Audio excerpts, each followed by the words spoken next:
Hello and welcome to a live Deprogrammed with Keri Smith. I'm your host, Keri. It's good to hang out with you guys, to see you, especially since missing Friday. And I saw some people asking in the chat. No, I'm still doing Fridays. Our live shows are Mondays, Fridays at 2 o'clock Central. But I could not do this past Friday. We had a church feast and I had a lot of work and doctor's appointment things I was taking care of on Friday. And anyway, it was personal reasons, and I apologize for canceling Fridays last minute, but that doesn't affect anything going forward. I'll be back this Friday. So this Wednesday, we are doing a pop culture mystery Chris and I at 8 o'clock Central. I should have the thumbnail ready for that one shortly, and I think you guys are going to really enjoy this one. He's put a lot of research into it. So if you like hanging out with us on Wednesday nights, we will be back with a live pop culture this Wednesday at 8 o'clock Central. So today I'm going to be talking about the German elections, which happened yesterday. And I might already have some Germans in the chat. Progressor has got some stuff here about, I know Fraulein is like, that's a girl, right? That's a lady. And I'm not sure about the rest. I wish my husband were here. He speaks German. He could help. But you guys, if you're in Europe, if you're in Germany specifically, if you know a lot about Germany, feel free to weigh in.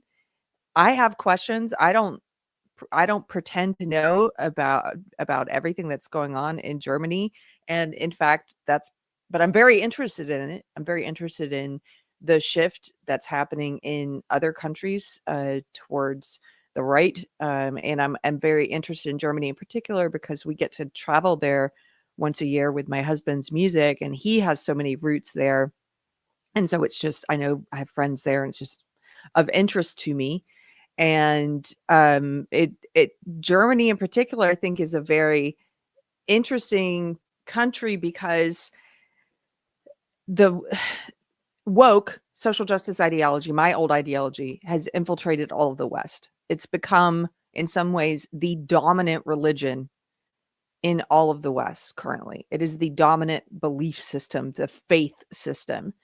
And the way it expresses itself in Germany, I suspect, is a little bit more hard to root out because of Germany's history with Nazism, National Socialism, with the Holocaust, with ethnic cleansing. And so I think that there are potentially a lot of Germans who go along with woke ideology, which is it is itself very similar in many ways to Nazism. But they go along with it because the way it speaks about itself. Woke pretends to be this sort of anti-racism. It pretends to be this about equality and marginalized voices and all this stuff. And so I suspect that it's harder to root out woke stuff there than here because of Germany's past, but I'm not sure. Yes, bros and bros. That's what I'm trying to say, that Germany is still traumatized. So it's very interesting to me what's happening there. And that's what we're talking about today. We're talking about the elections yesterday. It was a historic outcome. The Conservative Party. So now this is the CDU, which from what I understand, they are described as being the moderate conservative party, like just slightly center-right party. They won. They beat out the current government, which is the sort of center-left party. They beat them out. And so that is interesting that, the conservatives won. But then what's even more interesting is that the party that came in second place, the second place party, was the AfD. The AfD, of course, being, it means alternative for Deutschland, alternative for Germany. And it's the party that in the media, everyone calls it far right, extreme right. And so even despite that branding, whether it's true or not, I'm not sure. We're going to try to figure some of that out today. But despite that branding, they came in second place. They doubled their vote count in just 4 short years. And I think that they're going to continue to grow. And so that was just, I don't know, historic, interesting. We're going to look at the numbers. My husband is here. I thought he was gone. He said, she's not only a woman, but an open lesbian married to a woman of color with 2 children. Who are you talking about? I'm not sure who he's talking about. Is he talking about the head of the AfD? If you're still listening, tell me, because I didn't know that. If that's true, I didn't know that about her. Okay, so here, let's pull up some of the results. Actually, first, let's start with how the BBC talks about the election results, because it's always, I don't know, I always find it interesting to watch the propaganda news, the mainstream news, and see what they have to say. Let's see how they're discussing it. The Conservatives are celebrating in Germany tonight after exit polls put them on course for victory. Friedrich Merz is the man expected to be the next chancellor. The far-right party, AfD, looks set to make historic gains, finishing in second place with around 20% of the vote. But the Conservatives' leader has again criticised Elon Musk for intervening in Germany's elections after he backed the far-right party. President Trump has hailed the results as good for Germany. Our Europe editor, Katja Adler, is in Berlin. Sophie, one thing is clear, as you say, Friedrich Merz, the leader of the CDU party, is tipped to be Germany's next chancellor. But what's less clear is what his governing coalition is going to look like. And that matters because Germany is a big continental power. And from a European perspective, things out there look pretty unpredictable, almost threatening, whether you look at China or Russia, or what's traditionally the key European ally, the United States. And as long as Germany is coalition building, it is distracted. Friedrich Merz, though, is in a hurry. He points to Europe's big three and says the leaders of the other two, the United Kingdom and France, are heading to Washington this week. By right, he said, Germany should be there with him. He wants Germany back on the world stage fast. With a spring in his step, the man likely to be Germany's next chancellor, usually pretty dour in his demeanour, allowed himself a brief beam at the party faithful before getting down to serious business. Dear friends, the world outside won't wait for us. We need to get our domestic politics right. We need to be more present on the EU and the world stage. Germany will have a reliable government again. Let's celebrate now, and the hard work begins tomorrow, is what he said. Friedrich Merz has dreamt all of his life of becoming Germany's next chancellor, but he knows the challenges at home and abroad are huge. Germany's economy is so big, it's such a key player in NATO and the EU, that success or failure here impacts all of Europe. Shame on you! And Germany is divided. As Friedrich Merz was speaking inside party headquarters, these protesters outside tried to drown him out. While on the other side of Berlin, the hard-right AfD was smiling through gritted teeth. They wanted us to halve our support, but we doubled it, said the party leader. Since World War II, no far-right force has ever had this success in Germany. It'll be frozen out of government, though, considered too extreme by traditional parties here. Okay, so notice how they call it far right, extreme, so extreme, and that was the AfD party leader. Her name is Alice. I'm going to mispronounce this. Weidel, is it Weidel?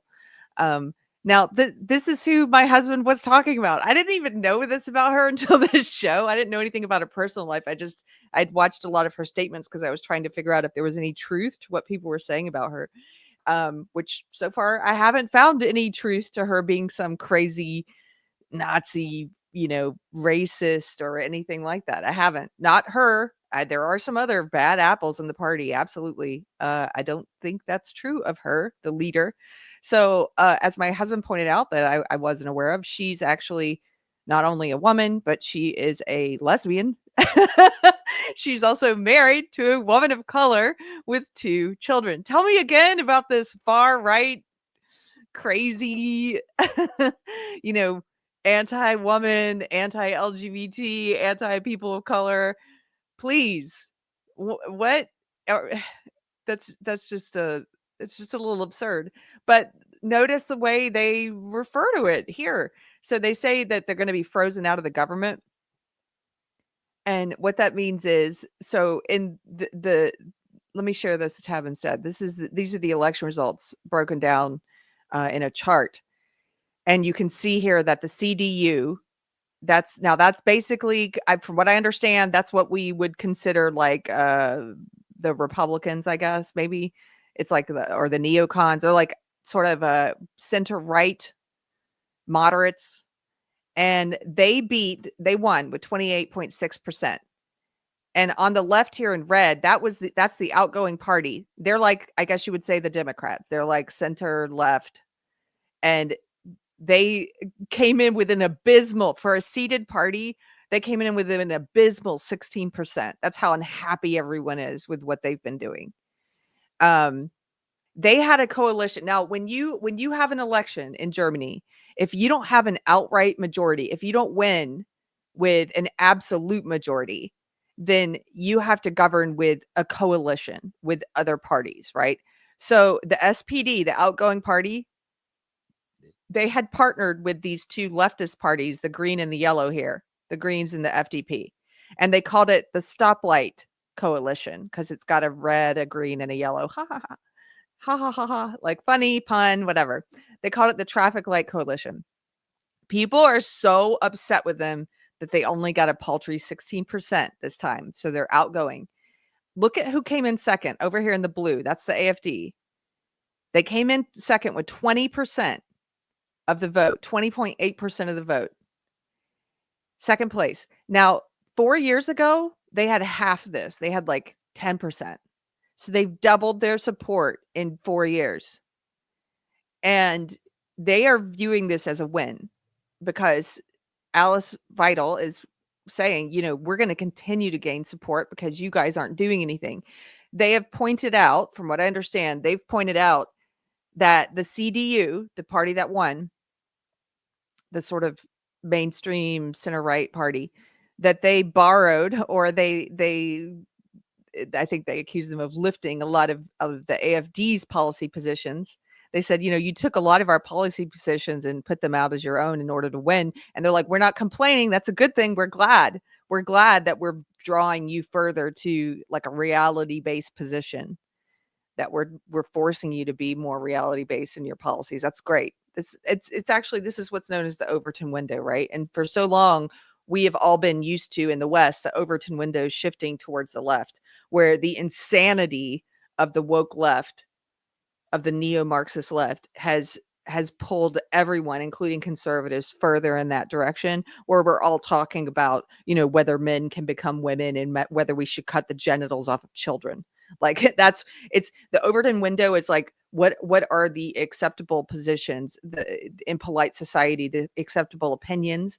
And when you've got a culture that's dominated, as it has been, by this insane belief system, social justice and woke, pulling everything over in that direction, then what that means is it pulls everyone that way. And so now the AfD is sort of saying, hey, we're pulling you back. If we're pulling you back to a reality-based position, CDU, then that's good. Now, what's interesting here is, as I mentioned, if they don't win with an absolute majority, which the CDU did not, then they have to form a coalition. And before the election, they already said, they promised that they will not. They said, we will not form a coalition with the AfD. We don't care what position they place. And the AfD came in second, and they're like, look, we're here. We're willing to work with you and form a coalition, get things done, and make Germany great again. And we're willing to work with you. And they are being snubbed, and they are being told, no, like, we're not gonna. These mainstream center right party is like, not working with you. So who's left to work with? I guess they're going to be working with a bunch of these woke Marxist parties. I guess that's what's going to happen. Right? Is there someone in Germany that can give me another prediction? Is there any other way this is going to go? I'm looking to see what you guys are saying, because you might know more about this than I do. Yeah, Holocron is SPD. Sorry, that's the party that's outgoing. That's the one that came in third place with a paltry 16%. The outgoing party, the SPD, it stands for Social Democrat Party. From what I understand, they're basically, I guess you would say, they're kind of like the Democrats over there. Lily says they must be a threat to the global world order because far right is a trigger word for the normies to be afraid of. It is. It is. Get wrecked, SPD. Yes, it was. They got wrecked. 16% holocron. 16%. Rosa, does far right mean something different to Germans? Okay, so no, I think here's what's happening. I can't trust, I don't know about you guys, but I cannot trust anyone on the left when they call someone far right. And by the left, I mean the mainstream media. We know that they're all leftists. They're all part of this woke neo-Marxist ideology, this neo-Marxist cabal. When they call somebody far right, I can't trust that they're telling me the truth. Of course not. I can't trust them because their judgment is so bad.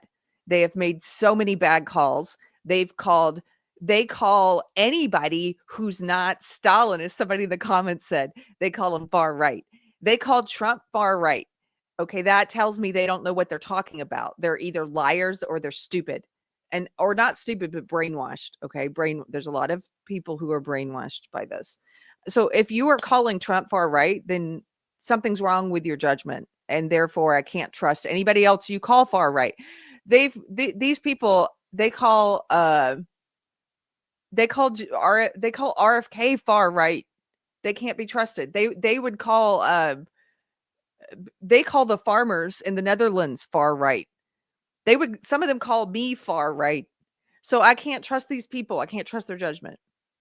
So all of this to say, Rosa, I think it's very similar as an American. I don't know. I don't live there, but I think it's similar what's happened there, where the media and the establishment, the corporations, the politicians, the celebrities, everyone, they overused far right and they use it to mean anything that's not woke leftist to such a degree that nobody can trust it anymore.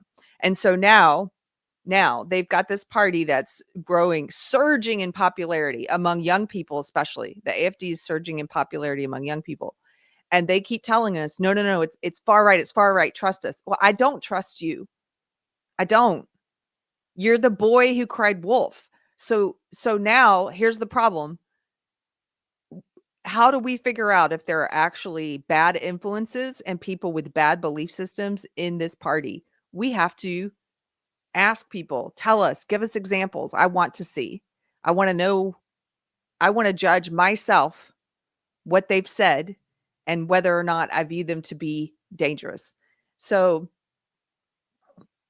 here, let me pull up some articles about it, and then we're going to get into some of the accusations about them, and we can all judge for ourselves. I'm not convinced in either direction yet. That's where I'm at. I'm not sure.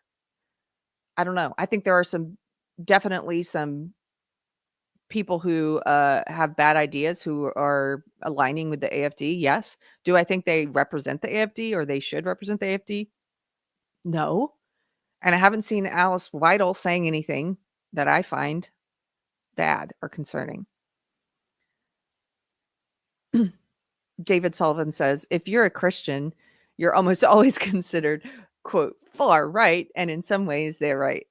That's funny. They will always consider us that. Let me tell you, if you're German, before we get into some of this news, let me tell you this. Here's what's happening in the US. And those of you who come to my channel regularly, you know I've been talking about this lately, and some of you don't agree, but I think it's what's happening here. And so that's why I'm talking about it. I think it's important. Here in the US, there are some people with what I would call what you guys like to call far right, you guys on the left call far. There are some people with those views. Now, I'm not going to get into an argument about whether those views are actually far right, because I know a lot of conservatives will. So we can say they're fake far right. I don't know if you want to say that. Like the National Socialists, right? Like the Nazis, fake far right. They believe in collectivism. Just like the woke left. They believe in authoritarianism, just like the woke left. In a lot of ways, they're very woke. They believe in racism, just like the woke left. There are some people in America with those views. And online, currently, they're being called woke right. They're being called fascist, which they are. Some of them openly claim to be fascists.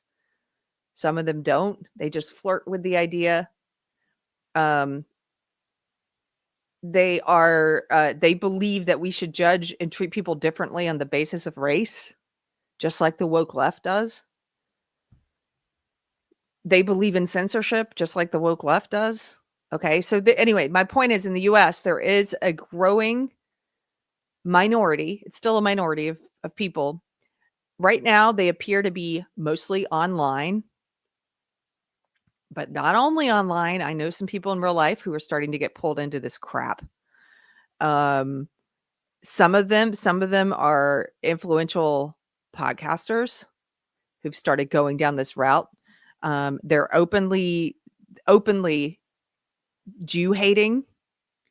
And I don't mean, let me stop you right there. I can already hear you guys are always like, oh, criticizing the Israel government doesn't mean you hate Jews. No, it doesn't. And I'm not talking about criticizing the Israeli government. So you can take that concern over there. I'm talking about Jew hatred. And if that doesn't apply to these people, then I'm not talking about whoever it is you're offended about. I'm talking about Jew hating. So these people are openly Jew hating. They count among their ranks some influential podcasters. They count among their ranks some pastors who are trying to launder these racist ideas in the church, this Jew hatred in the church. And what are some of their names? Candace Owens, yes. Elijah Schaffer, Jake Shields, Nick Fuentes, and the Groypers. In the Christian church, you've got Joel Webbin, you've got Eric Kahn, you've got the Wolfs, Stephen Wolf, William Wolf, and they're trying to bring these ideas into the marketplace of ideas. They're trying to make these ideas popular.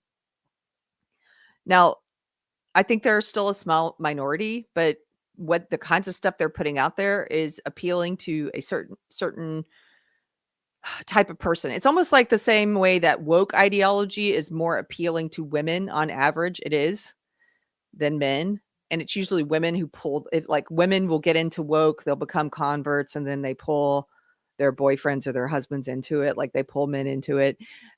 This stuff that's being called woke right or neo-Nazi or whatever you want to call it, this stuff online right now is mostly appealing to young men. On average, a little bit more appealing to young men. And if women are getting into it, I think they're coming into it through their husbands and boyfriends, the same way that in woke, you've got women getting into it and pulling the men in. Here, you've got men getting into it and pulling the women in. Anyway, this is happening in the States. This is becoming a little bit more popular. And what I'm finding is that because the woke left has devalued the meaning of words, because they have incorrectly called everyone who's conservative or everyone who's not a Marxist, called them a racist, called them a Nazi, called them alt-right, called them far-right, called them extremists, all this. Because they've done that, it is now hard for us to actually identify those people when they actually exist. And it's really hard for us to get anyone to pay attention to it and to say, yeah, that's actually happening. Oh, that's wrong. We should say that's wrong. You know why? Because they cried wolf for so long. They call all Trump supporters Nazis. They call all of us far right Nazis and whatever. So when you see someone who's emerging, who's actually saying things like, let's take one example, Elijah Schaffer, saying things about how Black people are not Americans, even if they've lived here for generations and been born here in multiple generations, that they're not really Americans and they never will be. When you hear somebody saying something crazy like that and racist like that, and you say something about it now and say, hey, that's not what we're about. That's not what conservatives are about. That's not what Christians are about. Let's make sure we put that on the fringes, okay? If you try to say that, now you get all these people understandably saying, what's racist? Racist is overused all the time. What's racist? It doesn't mean anything anymore. It's like they're working in cahoots with the woke left. The woke left basically said, hey, we're going to destroy the meaning of the word racism so we can be the biggest racist ever and not get called on it. We're going to destroy the meaning of it and dilute the meaning of it by calling everyone that.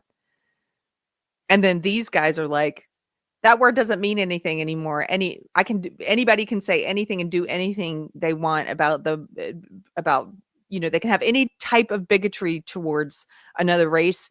And there's no word for what that means anymore. There's no word for that anymore. You can't identify it. You can't give it a label. So therefore you can't criticize it. It doesn't exist. That's what Joel Webbin, this pastor, is saying. There's a clip of him saying racism is a made up word. It doesn't exist. While he's also constantly and rightfully so decrying the woke racism against white people. So he can see it but only he can only see racism when it's against white people. That's weird. That's kind of like the woke, where they can only see racism when it's against people of color. They're so similar. So similar. So I'm saying all this, Germans, if there's any Germans watching, and I know I have friends who might be watching because I've been arguing with you online, some of you that I know and love and I've met in person, I know. But if you're watching, what I'm saying to you is, if this isn't already happening in your country, it's going to be happening, where if there are some concerning people in the AfD, if there are some people with terrible racist beliefs in the AfD, it is going to be hard to point them out and root them out, because you guys have misused and abused the word racist so much, and because you misused and abused the words far right so much that nobody trusts you. You're not going to be able to help. Do you understand? Like, you won't be able to help because nobody's going to listen to you because you've misused those words so much. The left has misused those words so much. So when someone actually comes along who fits the bill, nobody cares. Nobody pays attention. Or everybody's like, they can't see it because you have created this cloak of invisibility for any actual far right racist. You did it, leftists. You did it. Yes, Holocron. I don't know, but I'm sure there are such people in the AfD and other parties as well, of course. Yes, exactly. I'm sure there are a few too. I am just not yet convinced that that is representative of the whole of the party. I don't think it is, but I'm not sure. And I definitely don't think it's representative of Alice Weidel, of the leader of the party, based on the stuff I've heard her say. But you're right. I'm sure there are such people in that party, just like there are such people right now, like Nick Fuentes, claiming to be America first, when he didn't vote for Trump and he told his followers not to vote for Trump. And they wrote in his name and they wrote in Hitler and stuff like that. And he did not support Trump, but now he's trying to claim Trump, right? He hurts Trump. He hurts conservatives. You have to push freaks like that to the outside, to the margins. You can't let them steer the ideology or the group consciousness. Learn from what happened on the left. Okay, the left, liberals, we didn't kick those people out. We had a lot of those kind of people in the woke left. You know, to your point, Holocron, about there being a lot of crazy bad apples in every party. Yes. What we did with the woke, the crazy bad apples, the crazy racists, and Marxists, and the people who believed in, mutilating and sterilizing children. Do you know what we did with them on the left? What liberals did with them? Instead of pushing them to the margins like we should have, we let them take over and cannibalize all of the left. And look what happened. And look at the negative, deleterious effects on not just our country, our culture, our society, on families, but also, the Democrats shot themselves in the foot because liberals left. Actual liberals left. We left. We're like, we're not sticking around with these crazies running the party. Well, that's going to happen eventually. This popularity of more conservative parties, I think, is great. But don't shoot yourself in the foot by keeping bad apples around. Push them to the margins, because it will backfire.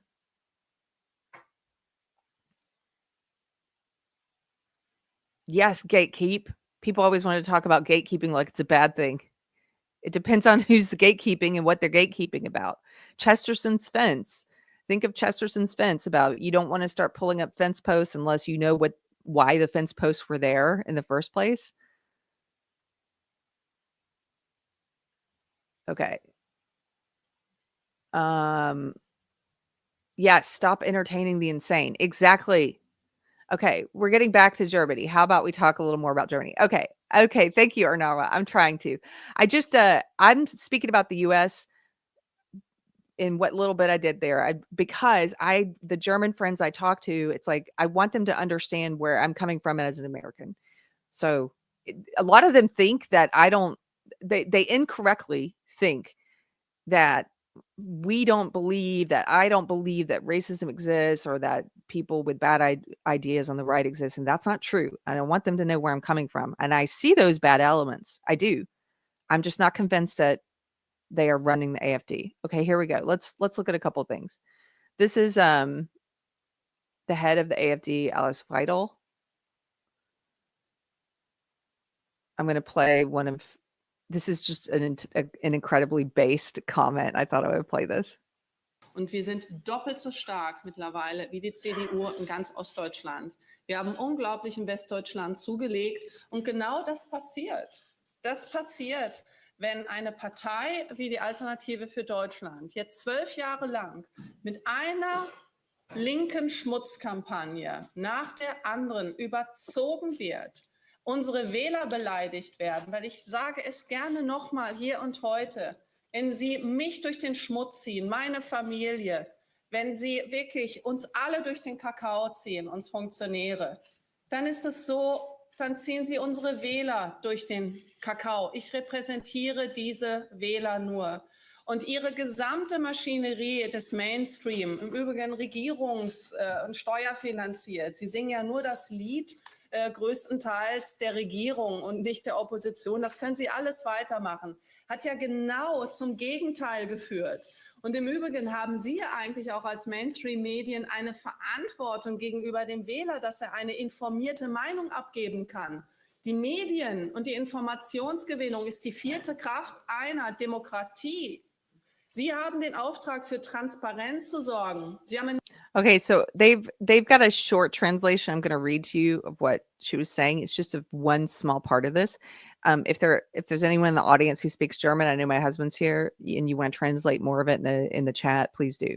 Medienauftrag, die Menschen vernünftig zu informieren und nicht irgendwie die Regierungsmeinung rauszutröten, wie es ihnen gerade passt, und die größte Oppositionspartei mittlerweile permanent durch den Kakao zu ziehen und die Leute, Millionen von Wählern in eine Ecke zu stellen. Das haben sie bei Corona gemacht, das haben sie bei der Euro-Rettungspolitik gemacht, das haben sie bei der Migrationspolitik gemacht. Deutschland hat seit mehr als 10 Jahren offene Grenzen, bei uns kann jeder rein, keiner kann raus. Und das haben sie alle mit zu verantworten. Und ich kann Ihnen sagen, noch einmal, ich habe es eben schon angesprochen, wir werden die CDU in den nächsten Jahren überholen. Und das wird sehr, sehr schnell gehen. Die Menschen wollen einen politischen Wandel haben. Und wir werden es tun. Wir werden dieses Land wieder in Ordnung bringen, weil es sonst kein anderer macht.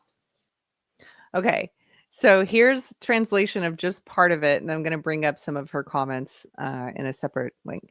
So she says, we are twice as strong as the CDU in the East. The CDU, of course, being the party that won. That's the Christian Democratic Union. And they are basically what they've been described to me as basically like the Republicans or like the neocons of Germany. They're sort of like center right.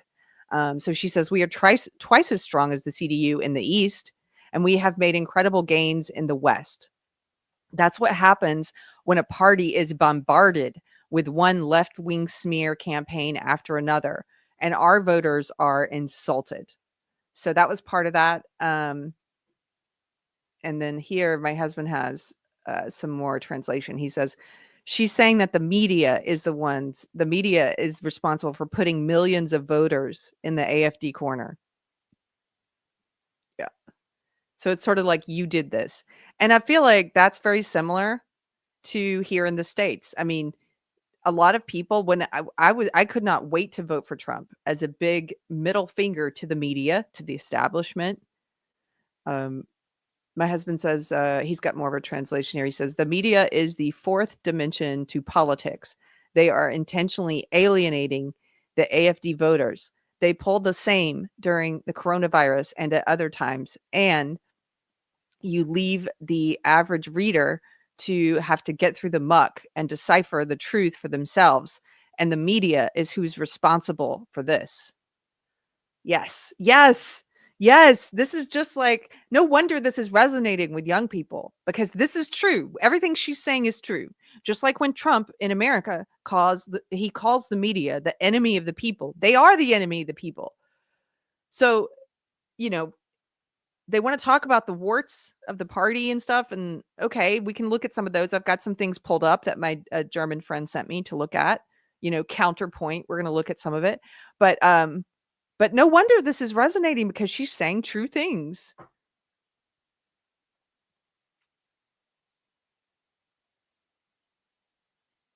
Dion says the people are not as stupid as the media thinks they are. Yes. Yeah, she sounds like a red-pilled American. Yeah. Oh, thank you. Your husband's correct, Keri. Thank you. We've got some native speakers here, so thank you for checking. Okay, we're gonna look at this. This is about we looked at the data. We looked at the chart of the election results. Now I want to show you this. This is from the BBC. The BBC has an article, 5 key takeaways from the German election. So here's how the mainstream corporate media, and also BBC, though, funded with your tax dollars, right, Brits? Here's how they want to tell you to think about it. Okay, Friedrich Merz's conservatives have won, but Germany's 2025 election has thrown up some important and fascinating stories that reveal a country in flux. This is true. Alternative for Germany, or AfD, has doubled its support in just 4 years to 20.8% and has spread out from its support base in the East to become the second biggest political force in parliament. Meanwhile, outgoing Chancellor Olaf Scholz's SPD, and they're basically like, I would say the Democrats there, had its worst performance in decades, securing only 16.4% of the vote. Here are 5 key takeaways. Sorry. AfD dominant in East, spreading to the West. Let me show you a map of that, actually. Here, I've got this pulled up. Can you guys see that? So this is a Twitter user who's German who says, yep, the East used to be in the bondage of socialism. Today, it is the West in the bondage of socialism. And yes, we East Germans are, of course, paying the price for the old federal states. One hand washes the other, they say. And if you look down here, they included it's the map I'm interested in. And you can see the blue here is the AfD. And you can look at how they increased their support in 4 years between 2021 and 2025. So it was 10% in 2021. You can see there's just a small spattering of the blue there. And also you can see the CDU is black. The CDU is the conservative party that just won, sort of like the Republican, sort of the center-right party that just won. They look how much they increased their support down in the South. And then the SPD, which is the outgoing party, and a lot of these other left parties are in different colors of red, so you can see where they are. But just the change in 4 years from the left to the right. Pretty incredible.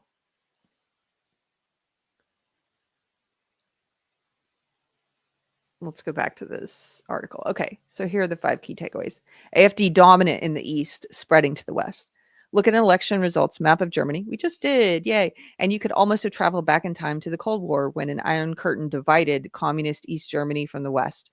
In the East, it is a swath of AfD light blue, apart from pockets like Berlin and half of Leipzig. In the West, the vast majority has turned conservative black, especially in Bavaria, where Merz's conservative sister party, the CSU, dominates the landscape. But the AfD is spreading in the West too, and political loyalty to the old mainstream parties is gone. What does this remind you of? This is why I find this so interesting. This reminds me of what is happening in the United States. Political loyalty to the old mainstream parties is gone. Everything's up is down, down is up. Everything's realigning. Here in the US, we have liberals. We are the ones who helped elect Trump, who swung it for Trump. You've got liberals in Trump's government who campaigned for Trump. You've got liberals like RFK and Tulsi Gabbard who were in his administration who pulled for him. You've got liberals who voted for him. You've got liberals like Brett Weinstein, who I never thought would throw support behind him, who I highly respect, and he finally did. Like, you've got, everything is changed. And that's what they're saying has been happening in Germany. It's a new landscape. The board is changing. The world is changing, right? This is what happens when the left goes all the way over into authoritarianism, racism, censorship. People are going to leave you, as they should. So I'll continue. For 1 in 5 Germans, it has become normalized. Quote, "They're just normal people," said one young man of immigrant origin in Duisburg, a city in Western Germany's old industrial heartland. I'm trying to understand, what is it referring to there? What is it referring to there when it says it's become normalized? They're just normal people. Are they talking about the AfD? Are they really? But the AfD is spreading in the West too, and political loyalty to the old mainstream parties is gone. For 1 in 5 Germans, it has become normalized. Meaning the AfD has become normalized? They make it sound like it's something terrible becoming normalized. And then people saying they're just normal people is like, oh my gosh, that's so scandalous. That's what they're talking about, isn't it? They're talking about the AfD has become normal. People think they're normal people, but they're not. Maybe people think they're normal people because they are. Okay, so you can see this map here of the election results, and they have the AfD in the light blue, and they have the CDU and the CSU together, those two parties together in black, and the outgoing SPD is in red. Greens are in green, and then this left party called Left is in pink. So AfD of clearly gaining a lot of support. Even though it came in second, the AfD is blocked from being part of the next government because of a firewall operated by Germany's main parties, who do not cooperate with any party that they see as extremist since the end of World War II. So it's since the end of World War II, they've said, we won't cooperate with any party we see as extremist. That's weird, because you cooperate with extremist parties like the Green Party, like that, whatever that pink left party is, I'm sure. Like, you cooperate with parties that are pretty extreme, wanting to have open borders and, wanting to the whole racist woke stuff that you guys do, wanting to put the rights of the government over the rights of the people. Like, I mean, I think some of this stuff is, couldn't you call it extreme? Okay. The AfD's leader, Alice Weidel, insists that it is a libertarian conservative movement. So this is how she describes it. This is important because of all the attacks being done on the party. I want to know, how does she see it? What does she see? How does she describe it? So she says it's a libertarian conservative movement and not racist. Its big increase in public support has coincided with a series of deadly attacks in the past 9 months, all allegedly by immigrants. here's something weird I've heard is that even though there's, as we know, when you have unchecked immigration and you have people who are unvetted coming over, and many of them falsely claiming asylum and falsely trying to say they need asylum, which means something very specific, like it's supposed to mean you're escaping persecution in your country. But what we find is that a lot of people here in the States too, who come in and say that they're claiming asylum, don't actually qualify for asylum. And a lot of them are military age men. And so if you're letting in all of these military age men who are unvetted and you don't know what ideologies they hold, and they go out, as some of them do, some of them go out and commit terrorist attacks against the people and scream Islamic fundamentalist phrases while they're doing these terrorist attacks and killing people. What I found is that there are some people on the left who look at all of that and say, I don't believe it. It's Russia. This is really what some people in Germany on the left think. I'm not making fun of them. I'm just saying this is what they think. This is what their brain can't compute. That yes, unchecked illegal immigrants might have some animosity for the country they're now in. They might actually, when they say they're doing this for radical Islamic terrorist reasons, they might be telling the truth. Their brain has to come up with a different boogeyman and a different reason.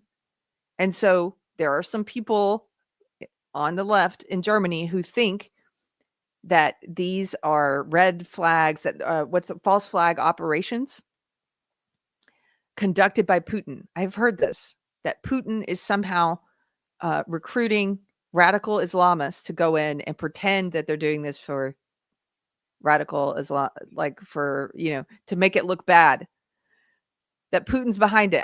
If you're not in that woke left, it sounds insane, because it is. Your mind has to jump through all these mental gymnastics to get there. It's sort of like in the US, the hate crime hoax with Jussie Smollett. Like, it's almost like, yeah, it doesn't make any sense. Like Putin is, and then they yelled, this is Kremlin country, or so, like, I don't know. It doesn't make any sense, but they will do those gymnastics.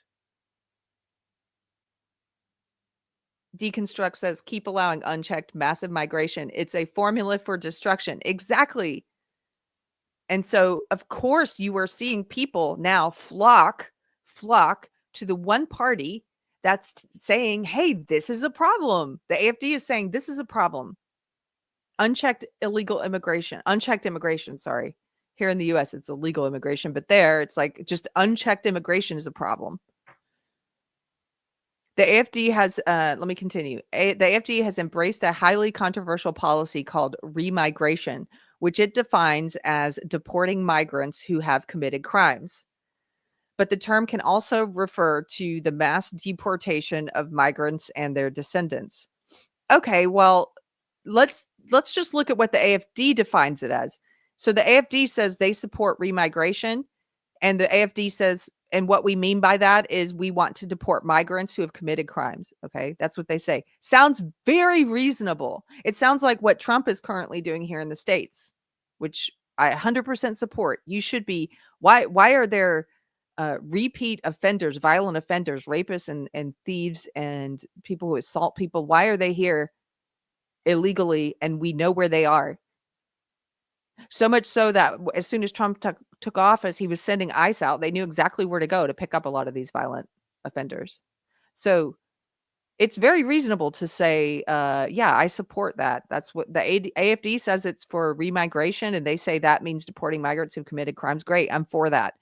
So the BBC then takes it a step further and has to give their own definition of what it means, because they have to make them appear guilty of something more than that. So it says the term can also refer to the mass deportation of migrants and their descendants. Well, depending on which migrants, and I might support some of that too. This thing that you're trying to paint as bad. This thing that you're trying to tie around their neck. Let's continue. In May of 2024, a German court rejected an AfD appeal against a ruling classifying it as a suspected far-right extremist organization. So who makes this determination? The government? So whoever's in charge, so the woke leftists, they get to decide who's the far-right party, who gets designated a far-right extremist party, they get to decide who's an extremist. So you've got extremists deciding who's the extremist, okay? Judges found that the AfD had, quote, positions that disparage the democratic order and are incompatible with the principle of democracy. This is wild, because the principle of democracy that they want to talk about all the time, the people who, like here in the States, who talk about, we believe in democracy, are very often the ones who are limiting it. How?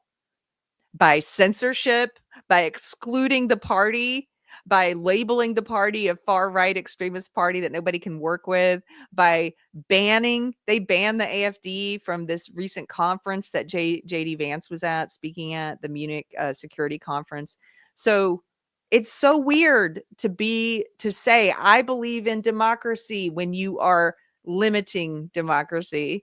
It's so weird to say, I believe in, I believe in the democratic process, when, like, here in the States, the party that says that all the time, they didn't even have an election for their presidential candidate. They just selected her. They selected Kamala Harris. My old party, they didn't even let their voters decide. This is who we're putting in. They did a coup in the party and said, here it is. You don't get to have a primary election, but we believe in democracy and elections. No, you don't. No, you don't. No, you don't. In 3 German states in the East, domestic intelligence has designated the AfD as right-wing extremist. Again, that doesn't tell me much, because we don't trust you guys anymore. We don't trust the authorities. We don't trust the media. We don't trust any of you guys anymore in the US or Germany. Your word means nothing now. In the States, in the US here, the feds under Biden administration, they were calling parents at school board meetings domestic terrorists and extremists. Okay, so your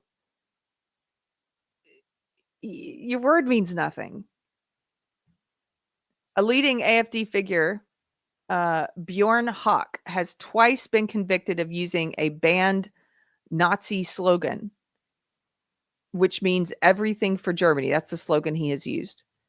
Alice Weidel supporters have chanted her name during the election campaign using the phrase Alice for Germany. 2 thoughts here. Now, I've looked into this figure, Bjorn Hawk, just briefly. And from what I have found, he is one of the ones that I would say looks pretty sketchy to me. I would need to do more research. But unlike Alice Weidel, he has said things that, on the face of it, with limited context, looks pretty bad to me. And maybe someone that I would end up coming out and saying, I don't like this guy. You should probably get rid of him. But I don't like to just spit out opinions for the sake of having an opinion without having done thorough research. And I've only just started doing research on him. So I'm telling you where I'm at right now is that I think he possibly bad apple. That's what I think about him. I don't think that about Alice. And I don't think saying Alice for Germany means anything. What is it? I'm supposed to go clutch my pearls and say that's terrible. I'm not going to do that. They're just saying Alice for Germany. Okay, here's another one of the BBC's 5 key takeaways. Germans voted in the biggest turnout for 40 years. Not since 1987 has turnout been as high as 82.5% in a German election. Wow.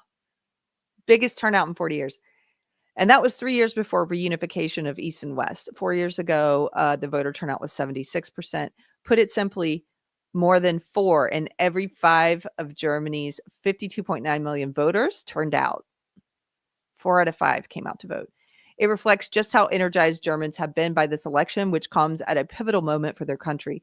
There were 9 TV debates in the final stretch of the campaign, but that reflected the broad interest of the audience.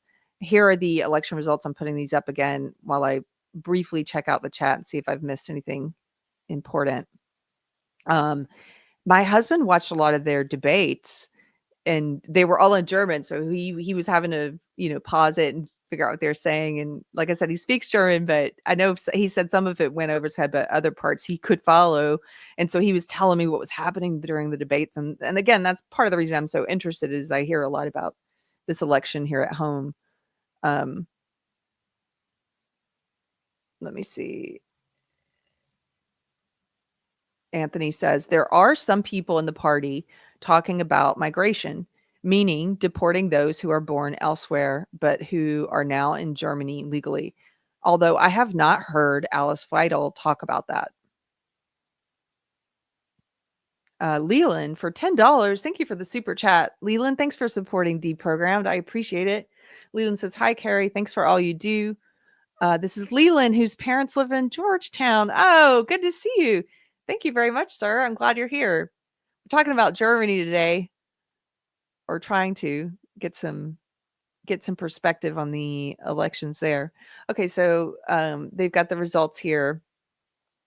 And if you scroll down, let's see, here's the third point. This is the third takeaway that the BBC thinks is a takeaway from the election.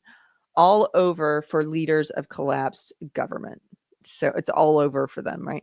The three-party government of outgoing Chancellor Olaf Scholz fell apart at the end of last year.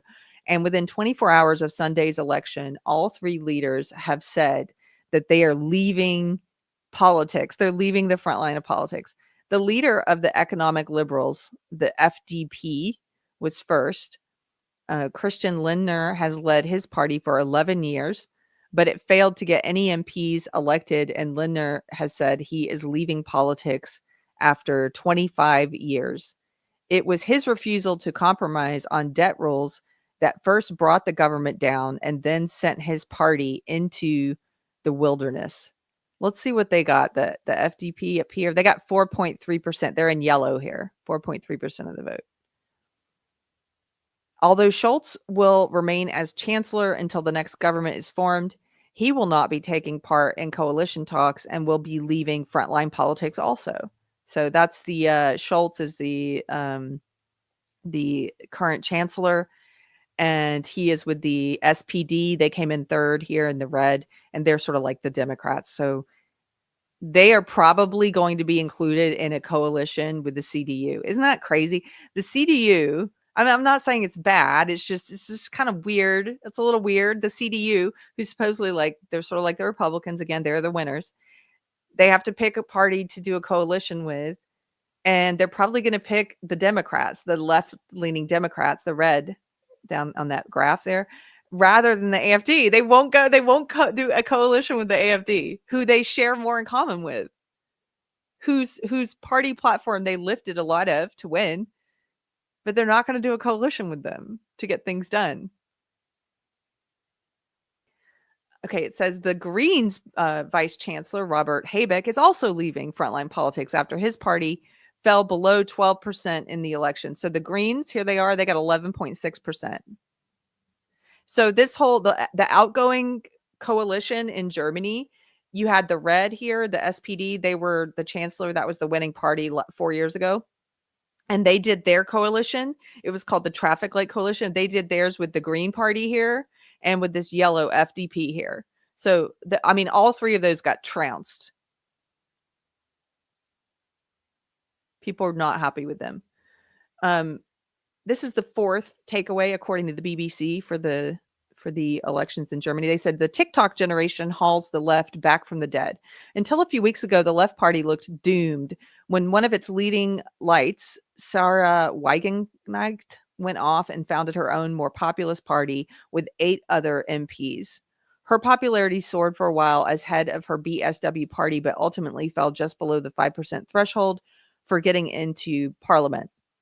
The story was very different for Left. This is a party called Left, which came back from the dead with an inspired social media campaign. So Heidi Ranchenek, I guess, that's the co-chair of the Left party, went viral after she gave a speech enthusiastically defending the firewall against the AfD. So you've got this left party co-chair. She is part of an extremist party. These are socialists. And she is giving a speech saying we need to keep out extremist parties like the AfD. But she is an extremist party. She now has 500,000 followers on TikTok, and her post has attracted 7 million views. Her party secured just under 9% of the vote. This is her up here. Let's see. The left, the pink, they came in at 8%. So they think that's good. The young go left and right. The old stick to center. This is very interesting. So the left's, this party called the left, their viral videos help secure a quarter of the vote, but the 18-year-old to 24-year-old vote. So they got like 25% of that vote, of the young people vote. And the AfD were not far behind. They had 21% of that vote, according to surveys. Alice Weidel was the biggest hit on social media during the election, even bigger than this Heidi Rachanek lady, the left party lady. Alice has attracted more than almost 1 million followers on TikTok. For those who were over 35, it was the Christian Democrats who won out. That's the party who won. It's kind of like the center-right party. And it more men than women. And they're going to break this down by gender. But let me put this up on the screen so you guys can get a gander at this.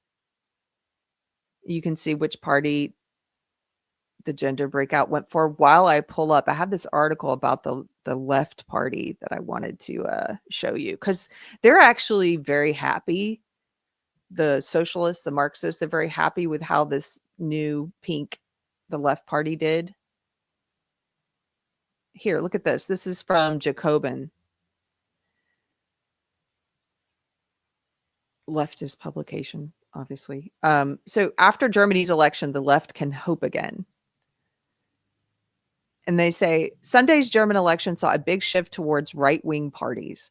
But while the alternative for Deutschland piled up votes, while the AfD piled up votes in the former East, the Socialist Party, the left, also made a major breakthrough. On Sunday, Germany took a huge step to the right. The conservative Christian Democrats, the CDU, ran a campaign focused on law and order and halting immigration, and overtook Chancellor Olaf Scholz's Social Democrats, the SPD, as the largest party, with 28.6% of the vote. Far-right figures across the world were even more jubilant over the nationalist AfD becoming the second strongest force with 20.8% support. This is a height not reached by a far-right party in Germany since the Nazi era. They're calling them, they're outright calling them Nazis. They're outright calling them that. That's so funny. What? Okay, congratulations came pouring in from Hungary's Viktor Orban, Italy's Salvini, and Elon Musk. The parties of the previous governing coalition had all taken a hit.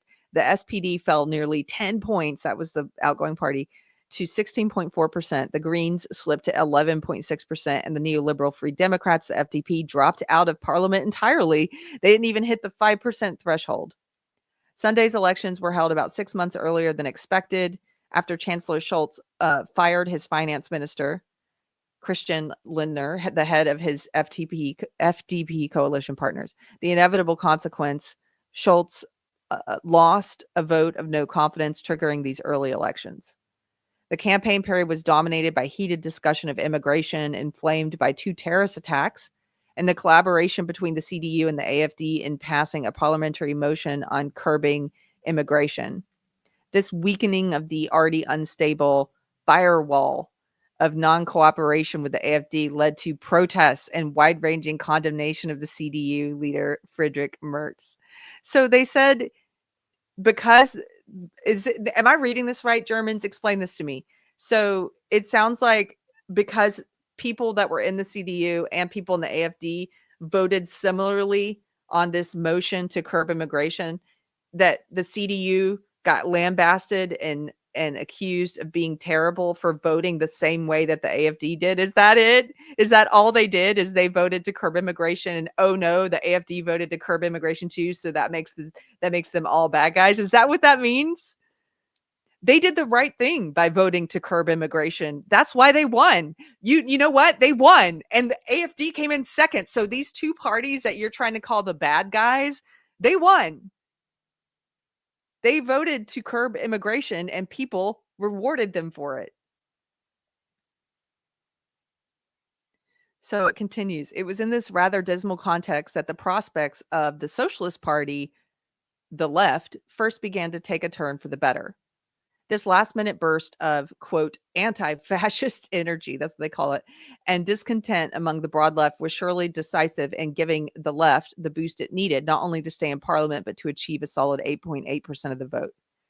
So they're saying, because basically, here's what they're saying. They're saying that from a leftist perspective, from a socialist, leftist, Marxist perspective, they're saying because the so-called far right and conservatives did so well, it generated a small leftist backlash, and that helped push this new the left party to a better percentage than they would have gotten otherwise. So it says this was the party's third best ever result, made all the more remarkable because last time around in 2021, the left had fallen short of even getting the 5% threshold.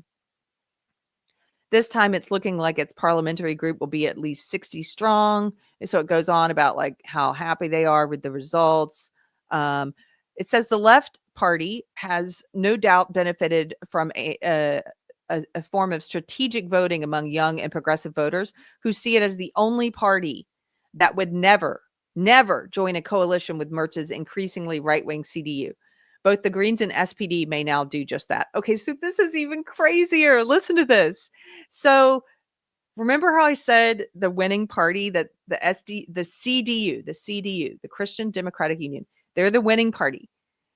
And they're the ones that are kind of sort of center right. And they're the ones that voted similarly to the AfD on this immigration issue. And they got called horrible names for it, but they still won. And they have a lot of similar policies to the AfD, and they won. And now they have to form a coalition, and they, bowing to all of this pressure of people saying, you know, you can't do a coalition with the AfD. They've said, we're not going to do a coalition with the AfD. So they're probably going to do a coalition with some of these leftist parties. There's a lot of them. The Green Party, maybe the SPD, the outgoing, kind of like the Democrats, that party, the outgoing party. They're probably going to do a coalition with some of these leftists. But this party called the left, they're happy. They're the socialists, right? They're happy that they did better. And they say, we did better because we're the only party out of all these leftist parties. We're the only one that will not do a coalition with it. We won't do a coalition with the moderate conservatives. That's what they're saying. So that's why they're popular. Because they're like, they're extremists, right? This is extremism. They're extremists. It's just weird. Like they're celebrating. We got more of the young people vote. Nobody's talking about the left. No, there's no articles talking about the rising popularity of the left being a bad thing, of this party being a bad thing. Nobody's talking about these extremists who won't even do a coalition with the CDU. Nobody's talking about that in a bad light. All of these leftists, these young people who voted for the left party, they probably think they're normal and not extremists. The media doesn't call them extremists. So it goes on to talk about how they were polling around 5%, and they ended up, getting higher than that, and they're so happy. They won 8.8% of the vote. Okay, now look at this part. This section is called working class votes. Again, we're reading this Jacobin, this leftist publication. It says winning 8.8% is nothing to shrug at, and spirits were high as the results came in. And it says Sarah Wagenknecht's anti-woke split in late 2023 seems to have allowed the left party to play the role of the unabashed left-wing flank of what Germans call a red-red-green bloc. Meanwhile, Wagenknecht's own party, the BSW, failed to reach the threshold to enter parliament, they came in under the 5% threshold. So again, they're saying the left, this party called the left, did great because they are unabashedly like super woke and they won't work. They call everyone, they probably call the CDU Nazis, they won't work with anyone. So they're doing great. They got 25% of the young people vote, but the AfD got similar. They got 21%.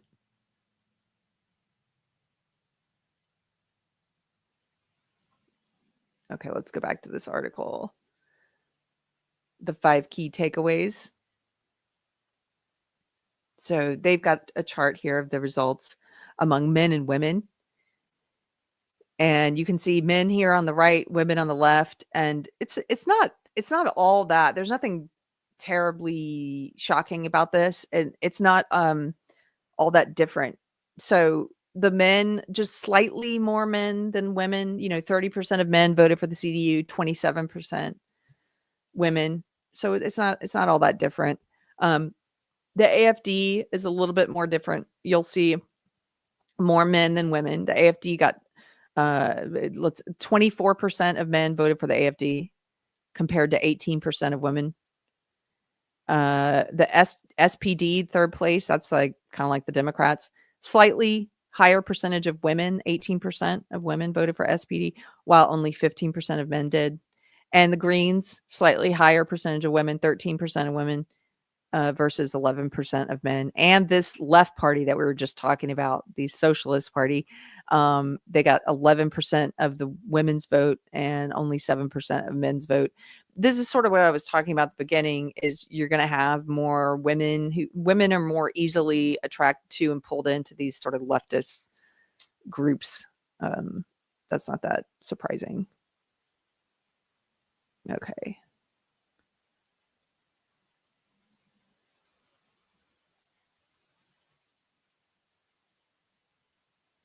Hefty Joe says, second place is just first loser. That's true. The globalists still ended up winning in Germany. Yeah, they did, because the CDU will not do a coalition with the second place. They won't do a coalition with the AfD. But this is what's going to happen, I predict. Now, this is just an American who knows very little, so take it with a grain of salt. But I think Alice Weidel is right. There's another clip of her talking about how she basically said, look, we increased our support double. We doubled our support in 4 years, just 4 short years. That's unheard of. And she basically said, you guys are going to keep doing more of the same, and we're going to keep growing our support, and we're going to win the majority. We're going to come in first place next time. And you're going to see if you like that then. And I thought that was so based. She's like, we're going to keep growing.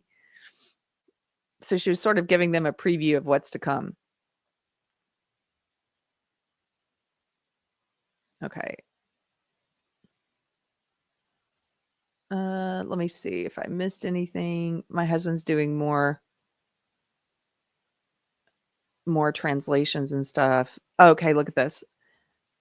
He says Merz said, so Merz, that's the guy who just won. He's going to be the new chancellor of the CDU party. Merz said that on day one, he would not let anyone in without proper documentation. I think he wouldn't have taken such a hardline stance were it not for the popularity of the policies like that the AfD was proposing. So that's good. If they pulled the CDU further to the right, that's good. Anthony also says a big part is that the CDU is Angela Merkel's party, and her immigration stance was basically letting everyone into Germany. So many CDU voters see a huge change in policy. So the CDU has basically changed its whole approach to a position anyway on immigration. And a lot of that probably has to do with the influence of the AfD.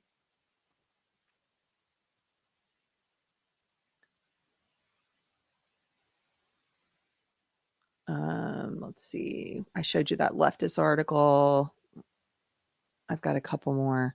Okay, so here's let's look at this, because I want you guys to, I don't know yet what I think about these claims, as I mentioned, that there's like bad apples in the party. I have not seen anything bad from Alice Weidel.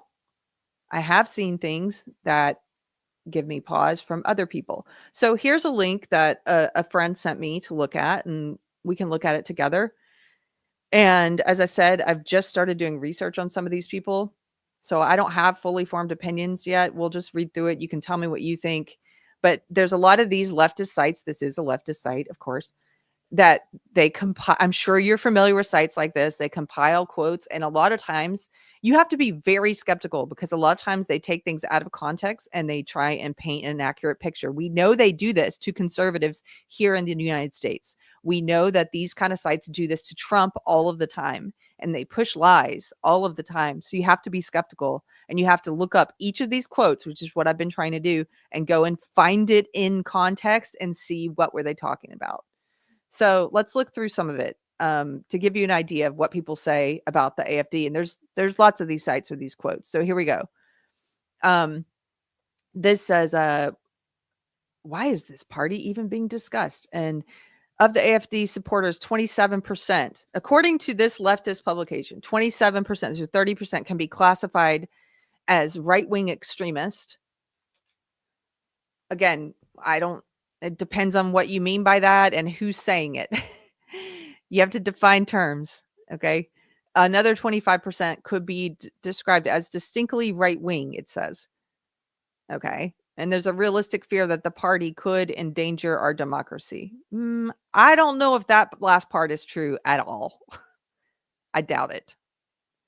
The party shamelessly makes racist, anti-Semitic, and Holocaust-denying statements in public in order to generate media attention, it says. Current surveys show that this strategy is working. The number of AfD voters is increasing rapidly at both the state and federal levels. We have summarized some examples of these statements for you. Now, the first one here is from Alice Weidel, the head of the AfD. And it says, political correctness belongs on the dustbin of history. Well, let me just be the first to say that I 100% wholeheartedly endorse this statement and agree with it. And I think that it is based and correct. And I think political correctness does belong on the dustbin of history. Absolutely nothing right-wing about this or extremist about this. Political correctness is extremist. Political correctness is what is a danger to democracy. It is an enemy to democracy. Political correctness is what ushers in censorship, ushers in oppression, ushers in authoritarianism. So I'm 100% on board with this statement. So far, not convincing me of anything. You're like, these people are hateful Nazis. And then you give me something like this, which is completely reality-based. Okay. Again, I've yet to see anything from her that I find weird. Okay. So let's scroll down. Here's another one. This is from a different person, Andreas Gelman. I don't know much about him. AfD. It says anyone who practices homosexuality faces a prison sentence. I guess he's talking about another country. He says we should do the same in Germany. Now, this is one of those ones I looked through some of the other more concerning ones first, so I haven't researched this one. But first thought that comes to mind is, was he joking? A lot of times people use hyperbole and they're joking, and then when they go and try to demolish the person and defame them, they don't give you the rest of the context to see, how he said it and was it a joke or not? For example, my good friend Mike Harlow, who's been on Deprogrammed before, and many of you guys know, who is part of the walkaway movement and Gays Against Groomers, who's a very loud, funny, opinionated gay man who is not woke and who speaks out very loudly against woke.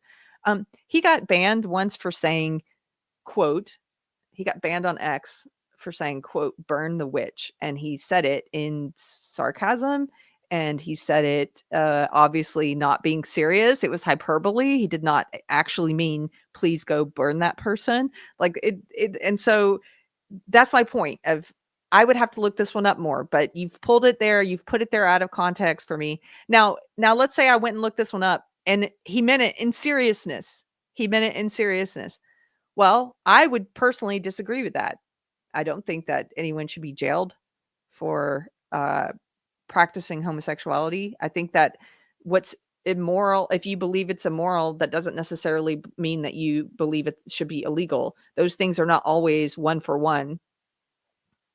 We live in a country in the United States, for example, where we allow for, like Alice Weidel said, this is a libertarian party, right? So if it's a libertarian party, then your laws, the policies that you favor are going to support the maximum amount of freedom for individuals without denying the rights of their fellow citizens, right?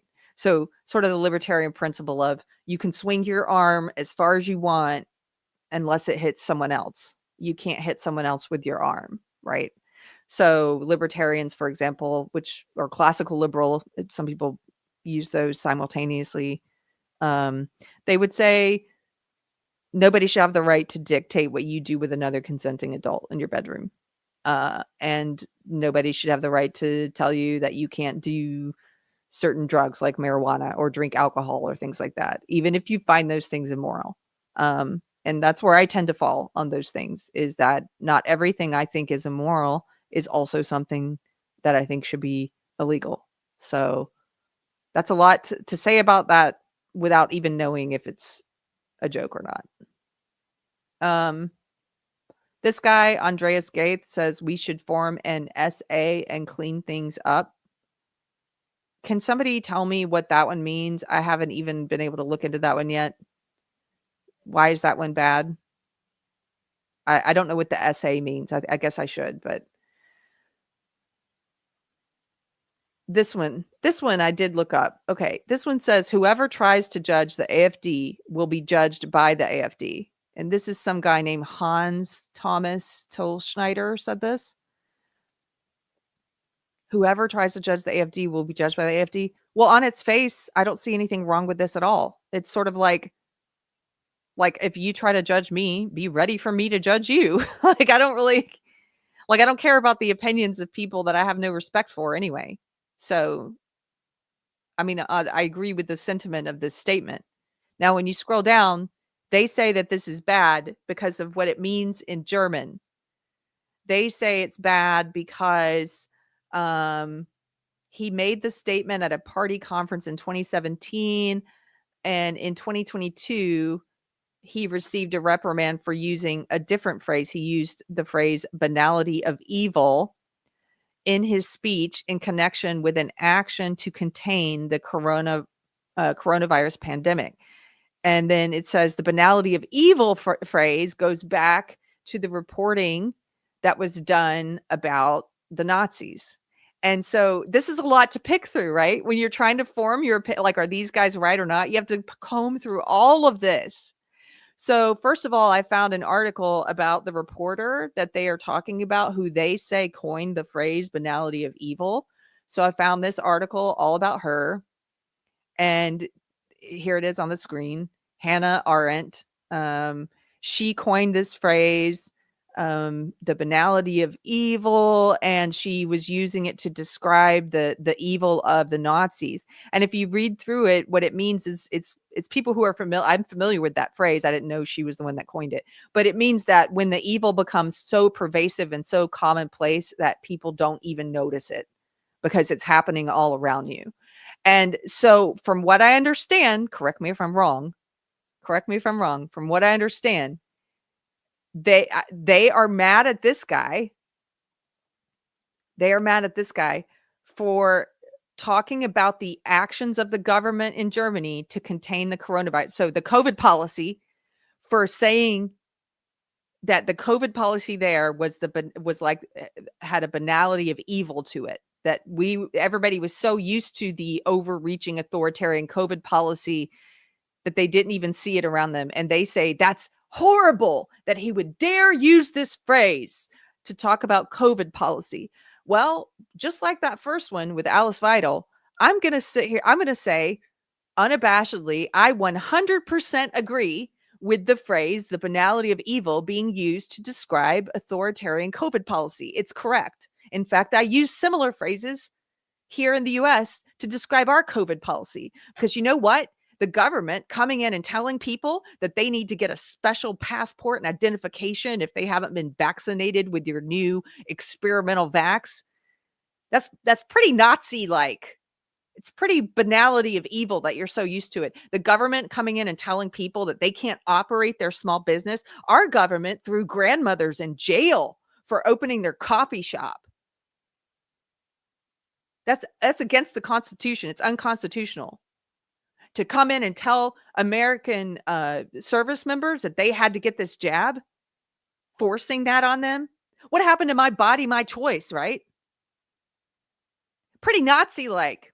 I interviewed a veteran who was forced to get the jab, who's now paralyzed for life and trying desperately to get any response and any recourse from the federal government for pushing this on him. And we're still not even allowed to talk about it. So this guy, they want us to believe that he's a bad guy for saying that the COVID policy, the authoritarian COVID policy, which restricted the rights of citizens there in Germany, had a banality of evil to it. That makes him a bad guy somehow. No, it makes you guys the bad guys because he's right.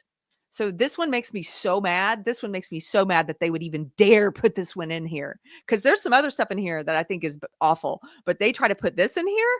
No way. Like, this guy's right on. Okay. Let's scroll down. Now, here's an example of one that I think is bad. This is the guy I mentioned before, Bjorn Hawk. I've started looking him up. I've started researching him. The quote that they have of his is, they say, this guy said, the big problem is that Hitler is portrayed as the absolute evil. And this was in a Wall Street Journal article. And so I went and tried to look it up. I couldn't read the original Wall Street Journal article because it's behind a paywall, but I was reading commentary about it. Now, again, this depends on context. It does. First of all, it depends on context. Because if you take a sentence like that out of context, I don't know what is surrounding it. I don't know if he's actually trying to rehabilitate Hitler's image or not, which I think is a terrible thing if that's what he's doing, or if he's making some other point about, I don't know, about evil itself or about people not being able to see evil in themselves, or I don't know what point he's trying to make. So I had to go and look it up. And based on the limited stuff I've found so far, it does seem like they are right here to me. If you disagree, let me know why and give me more context in the comments. But based on what I saw, it does seem like he's trying to do what some of these so-called woke right neo-Nazis in the US are trying to do, and trying to rehabilitate Hitler's image. People like Elijah Schaffer who are trying to say, maybe Hitler wasn't such a bad guy, you know, these woke right neo-Nazis. And if that's what he's doing, then absolutely kick this guy out of the party.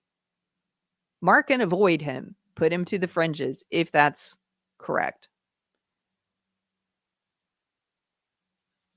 This one, again, I couldn't find context on it, so I'm not going to comment on it. It says some guy named Dieter Gonert said shoot the pack or beat them back to Africa. I couldn't find context on it. Why don't they put context here? Why don't they have a link where it's like, hey, read the whole transcript, see everything? And you know why they don't. This one looks awful. This is some guy named Marcel Grauf. Now, he is not an AFP higher up or something. Apparently, he works for someone. He works for an AFD. He works for Christina Baum. And supposedly he said this in a chat log. And he said, after all, we now have so many foreigners in the country that a Holocaust would be worthwhile again. I don't need to know more context on that one. If that's what he said, there's no, I can't imagine through deductive reasoning any context that you would say that. I can't imagine it. So, but he's not some higher up. He's not representative of the party. So throw him out. If that's what he said. He also apparently said in these chat logs, he said, "I so wish for a civil war and millions of deaths.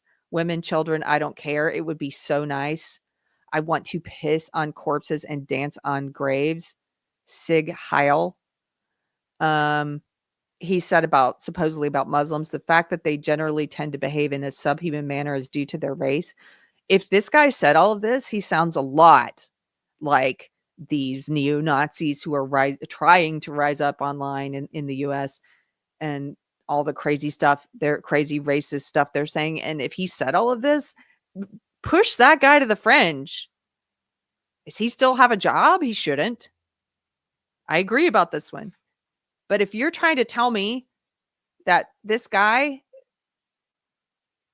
who works for someone is like the party or representative of the party, I don't buy that.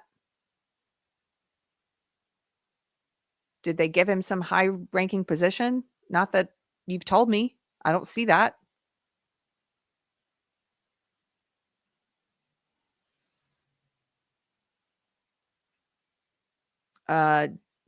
Deportation of Antifa to Buchenwald. This is a quote from another guy.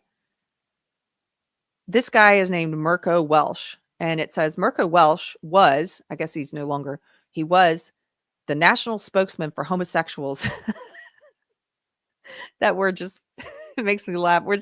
I'm so used to in the US saying gay, but anyway, the national spokesman for homosexuals in the AfD. In the AfD, I thought they were anti-LGBT. What is this? Does it mean they're not anti-LGBT?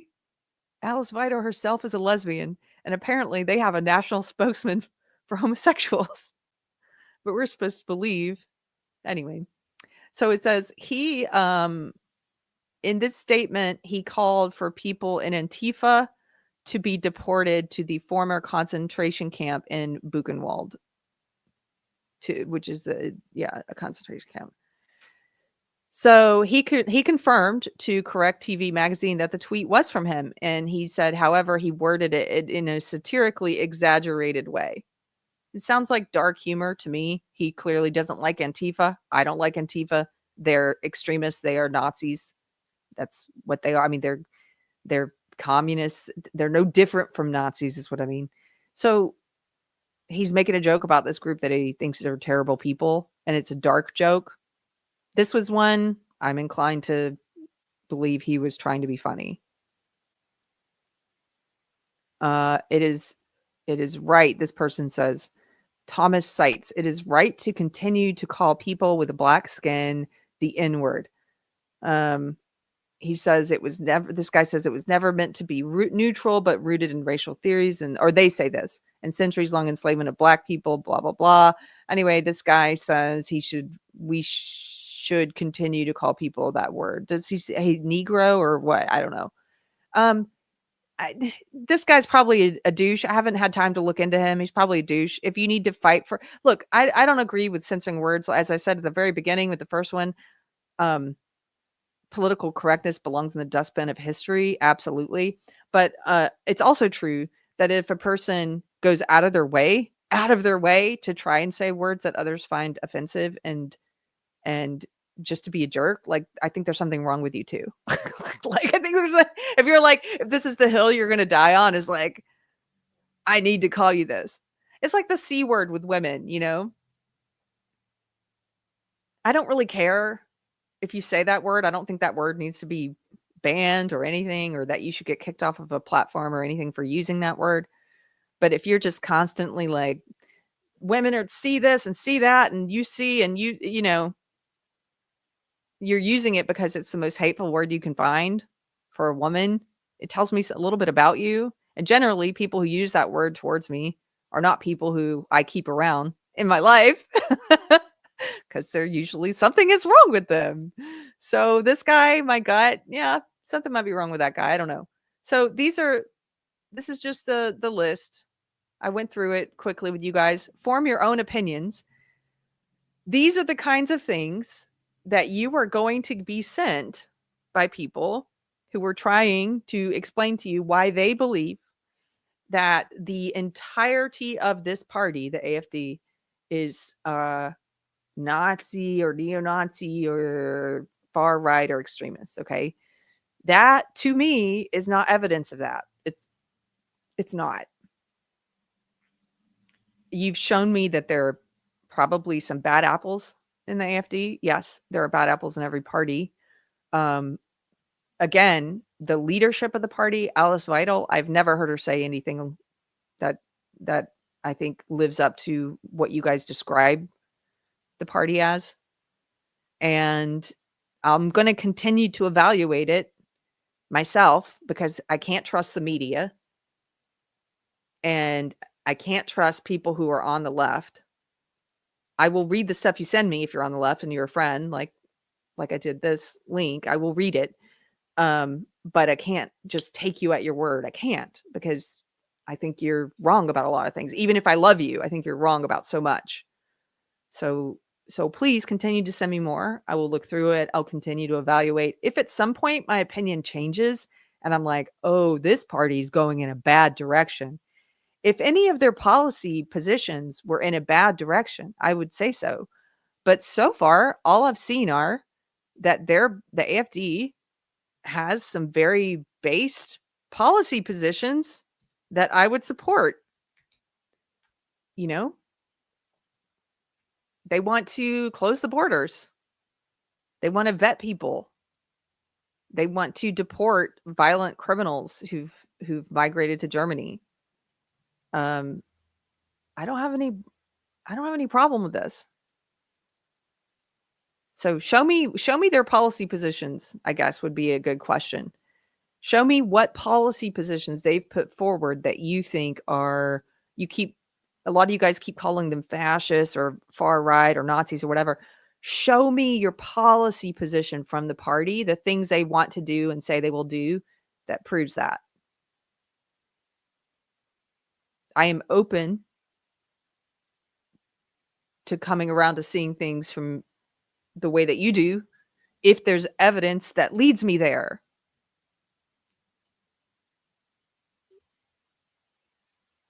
I just haven't seen it. Oh, hey, what's up? Okay, so I'm catching up on super chats now. Thank you guys for supporting Deprogrammed. I appreciate it. I'm going to look through some more of the chats. Maybe we had some Germans tune in today. Randy Wallen's here. Give it up for Randy for $10. I appreciate you, Randy. He says, go Keri, 105 people watching, only 67 likes. Come on, folks. Let's give Keri some algorithm love. Like, comment, subscribe. Always remember the media everywhere lies. Yes. The US, the UK, Germany, all lies. Yes, Randy. The media is the enemy of the people. I agree. They cannot be trusted. So thank you for plugging the channel. If you like it, he's right. It helps the algorithm if you like the video or leave a comment. So I thank you. Randy again for $20. Thank you, Randy. Says, and here's another 20 because I was out of town tending to my sick mom and not able to watch last week's shows. Go Keri. Thank you so much, Randy. And I hope your mom is feeling better. And I appreciate you. I appreciate hearing from you during the week while you were gone. Gen X marks the spot. Tracy, you guys go check out Tracy's channel. She's a friend of the show. And hopefully we'll get to talk again soon. Tracy, I got to catch up with you. There's so much true crime news I've been following that you would be interested in.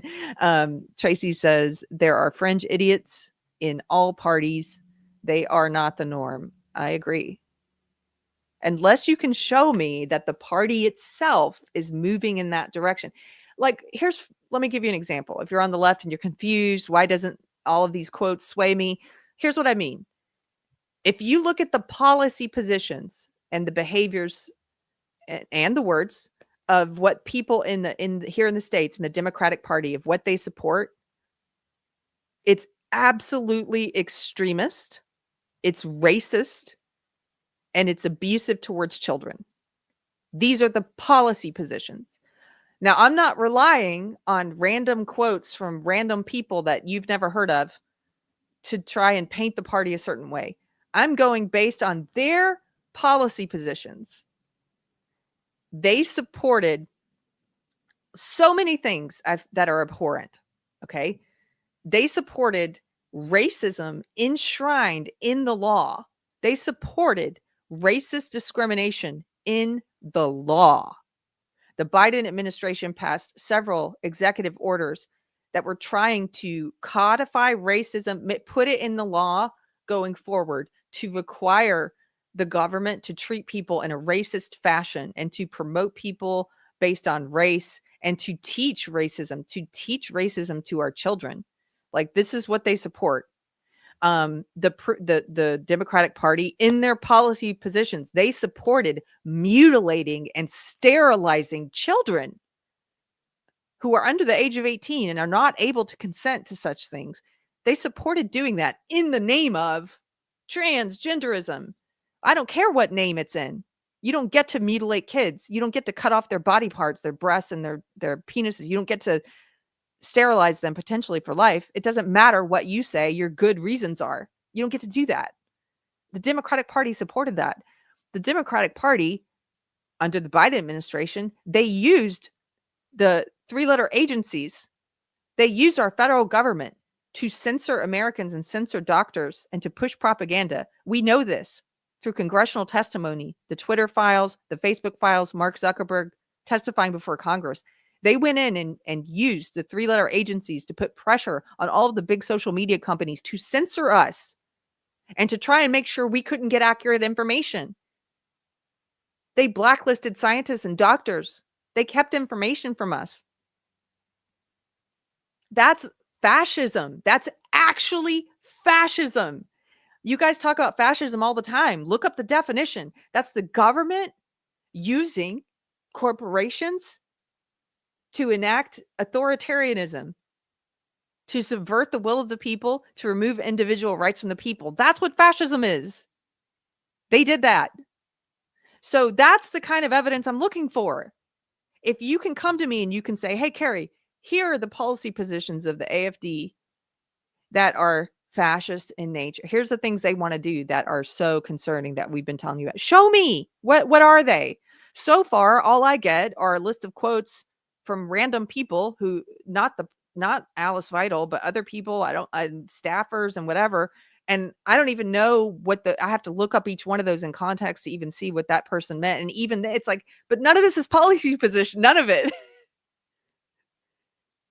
It looks like you're trying to do a snow job on me. And I'm very familiar with that being done in the US media. And maybe somebody's done a snow job on you is what I'm saying. Maybe somebody's done it to you. Maybe you're believing all this stuff. Do you have good reason to? What policies? Tell me what policies you disagree with from the AfD. That's the question I'm leaving in the comments. What policies from the AfD do you support? Which ones do you disagree with? Leave a comment below. We're going to go out on that. Gen X marks the spot. Tracy.